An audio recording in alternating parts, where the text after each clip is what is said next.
상속세 신고 안 하면 어떻게 되나요? 안녕하세요. 행복한 상속증여센터입니다. 많은 분들이 부모님이 돌아가시고 나면 경황이 없기도 하고 또 상속세라는 건 엄청난 자산가들만 신경 쓰는 거 아니냐고 생각해서 우리는 신경 쓰지 않아도 되겠지 하고 방심하는 경우가 참 많습니다. 특히 상속세 신고는 다른 세금처럼 신고하세요 하는 안내문이 오지 않다 보니까 많은 상속인들이 이 부분을 놓치는 것 같습니다. 결론부터 말씀드리자면 대부분의 경우에는 이 상속세 신고를 안 하는 것보다는 반드시 하는 것이 유리합니다. 우선 상속세 신고를 하지 않아도 세금이 나오지 않는 기준부터 말씀드리겠습니다. 이건 상속 공제액 기준입니다. 배우자와 자녀가 있는 경우 10억 원, 배우자만 있는 경우 7억 원, 그리고 자녀만 있는 경우 5억 원까지는 세액이 나오지 않기 때문에 이론적으로는 신고를 안 하더라도 세금이 부과되거나 하지는 않습니다. 그런데 여기서 주의해야 할 점이 있습니다. 첫 번째는 부모님이 돌아가셨을 당시에는 상속재산가액이 10억 원 이하였더라도 돌아가시기 10년 이내에 사전 증여한 재산이 있다거나 또는 2년 이내에 처분한 재산 중 소명이 안 되는 부분이 있다면 추정 상속재산으로 합산되어서 상속재산가액이 10억 원을 넘게 될 수 있습니다. 예를 들어 부모님이 아프실 때 급하게 재산을 처분하고 증여했는데 이 재산들이 상속재산에 합산되면서 결과적으로 추징세액이 발생하게 되는 거죠.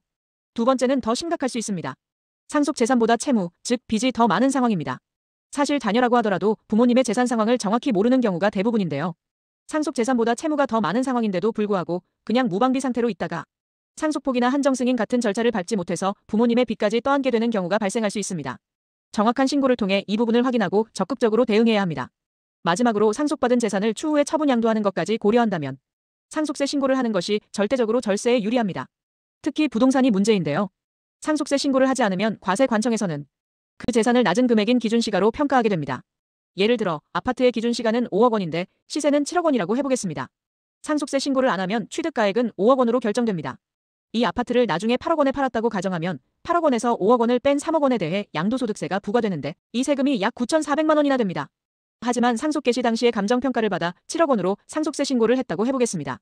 상속세 납부세액은 공제로 인해 0원이 나오더라도 나중에 양도할 때 취득가액이 7억 원이 되니까 8억 원에서 7억 원을 뺀 1억 원에 대해서만 양도소득세가 부과되고 세금은 약 1,950만 원으로 크게 줄어듭니다. 감정평가 수수료가 아무리 많이 나와도 100만 원에서 500만 원 사이인데 이를 통해 7,500만 원 이상의 세금을 아낄 수 있게 되는 거죠. 그러니까 부동산을 상속받는 경우에는 양도하는 것까지 고려해서 세금 효과를 계산해야 합니다. 상속세 신고를 할지 말지 고민이 되신다면 기한이 지나서 되돌리려고 하면 방법이 없으니 반드시 저와 같은 전문가와 함께 상담을 하시고 의사결정을 하시면 좋겠습니다.